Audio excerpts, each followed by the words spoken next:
नबी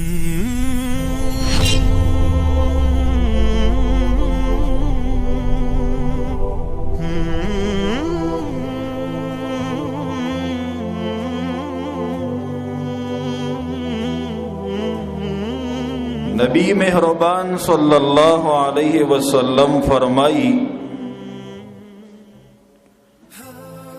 जन्नत ब अवल ज़दन नकेगम और ज़बद जन्नत दरवाज़ा उठकुम न मात खाजिन और पैरादार द जन्नत ब आवाज उकी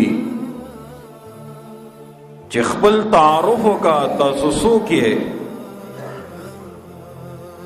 ज़बउए माच मुहम्मदुर रसूलुल्लाह सल्लल्लाहु अलैहि वसल्लम मात खाजिन और पैरादार बुई ज़द रब द हुक्म द तकमील द पारा मुकर्रर कड़े शवे मा और मा तो हुक्म कड़े शवे चे द मुहम्मदुर रसूलुल्लाह सल्लल्लाहु अलैहि वसल्लम न मख के बसोक जन्नत न पड़े, लिहाजा दरवाजा ब खुलौशी और नबी मेहरबान सल्लल्लाहु अलैहि वसल्लम फरमाई ज़ब जन्नत तदन नशो। बिया पसी सिलसिला द साबिकून अस्साबिकून अस्साबिकून अस्साबिकून उलाइकल मुक़र्रबून फी जन्नातिन नईम। नबी मेहरबान सल्लल्लाहु अलैहि वसल्लम चे दाखिल शी पसे बिया अंबिया किराम बदन नकीगी और अंबिया किराम पसे बिया दरजद साबिकून साबिकून दा चाची पर नबी मेहरबान सल्लल्लाहु अलैहि वसल्लम अवल ईमान रोड़े और अवल जन्नत तदन नकीदो वाला और दगा शरफ ची हासिलीगी नदाब नबी मेहरबान सल्लल्लाहु अलैहि वसल्लम ता हासिलीगी।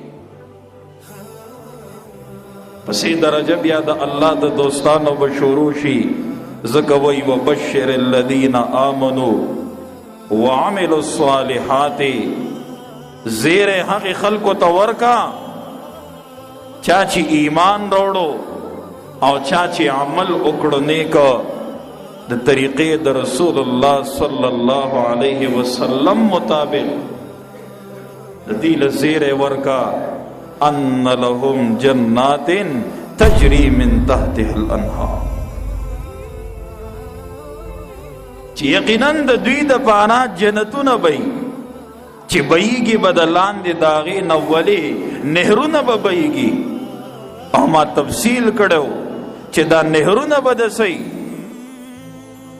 दा बद उबो नेहरू नहीं और दा सी उबो द पेव न ज़ियाती स्पिने और द शातो न ज़ियाती खोगे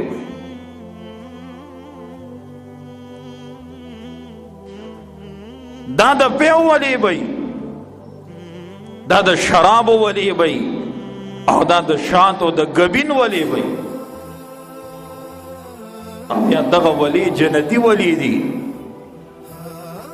और तारीफ और तफसील पर कुरान के शवे दे सूरे मोहम्मद 15 नंबर आयात अल्लाह रब्बुल इज्जत पली बांधे गवा खड़े न अन्न लहुम जन्नातिन तजरी मिन तहतिहल अनहार। नबी ने सलाम फरमाई रब न चे सवाल कवे नो सवाल द जन्नतुल फिरदौस कवे ज़िक्र मामूली शुज़ु न खलक द मामूली खलको न गवाड़ी दरब दरजो मकाम दा सिरे चे दरब न गवाड़ी नो कम अज कम जन्नतुल फिरदौस को गवाड़ा करा। नबी ने सलाम फरमाई जन्नतुल फिरदौस दा द टोल न आला अफजल उच्चत मकाम दे ओ जन्नत दे और द दे जन्नतुल फिरदौस द बर द रब अर्श दे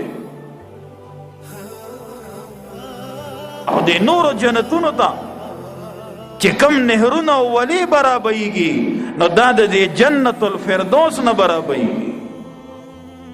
लिहाजा दरब जन्नत वड़ू के न दे चितवे जन्नतुल फिरदौस बच्चा चाहता मिलावीगी सवाल चिके द जन्नतुल फिरदौस कवा ची अल्लाह मुंत जन्नतुल फिरदौस रा नसीब के उर्दू भी मुतशाबिहा अपदी जन्नत के दासी मेवे ब मिलावीगी چې رنگ به د دنیا د میوې په شانتي وي خو خوند به بیا د جنت د میوه وي. او تو به متشابهه، مطلب د خبرې مې دا دی چې دا د جنت میوې پر رنگ کې د دنیا د میوو په شانتي به ځکه وي چې ما ته د خوراک په طریقه باندې پوهېږم. رنگ روغن د دنیا د میوې دی خو خوند چې دی نو هغه د څه دی؟ هغه د جنت دی. او دغه میوې نه ختمېدونکي دي او نه بندېدونکي دي. یو ځینه میوه وشو کې هلته به بله میوه ولګي. او که ته زړه کې دې راشي چې کاش دا شی مې وخوړې نو فوراً به تا ته حاضر کړی شي. ځکه چې نوکران خو به ګرځي که نه، غلمان به ګرځي که نه به ګرځي؟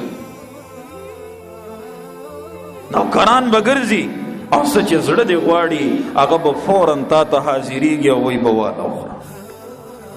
کله کله نعمتونه او خوراکونه او محلات او هر څه ډېر زیات وي خو سړی چې یوازې نو بیا هم وخت نه تېرېږي که که تېرېږي؟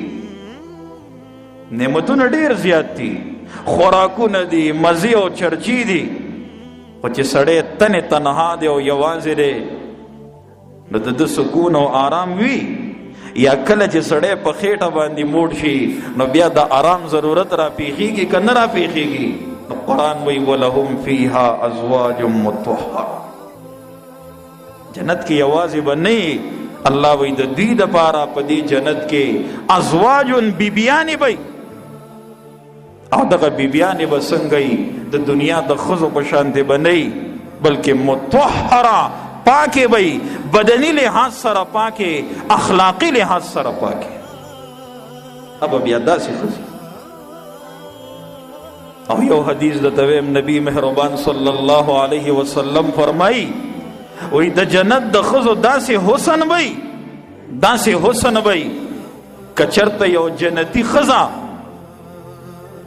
هغې د بره جنت نه لاندې دنیا ته مخ راښکاره کو نو د هغې د مخ د خوبصورتۍ د وجې نه د اسمان نه واله تر ځمکې پورې دا ټوله فضا او دا ټول ماحول به څه شي؟ دا به روشنایۍ والا شي او دومره خوشبویه به شي، دومره خوشبویه به شي چې د هغې څه اندازه نشي. او چېرته سړی مؤمن دی او ښځه مؤمنه وه نو دا ښځه به هلته هم ستا ښځه وي خو دا به د هغې د جنت د حورو سرداره وي. چې د جنت حورې دومره ښکلي او دا ښځه د هغې حورو سرداره شوه نو چې دا به څومره ښکلي. او کله کله قرآن وی کأنهن الیاقوت والمرجان. دا ښځې به څنګه وي؟ داسې به گویا کې یاقوت او مرجان. عزیزانو حدیث کې راځي نبی علیہ السلام فرمایي چې الله رب العزت فرمایي چې ای زما بنده یو ستا خوښه ده او یو زما خوښه ده.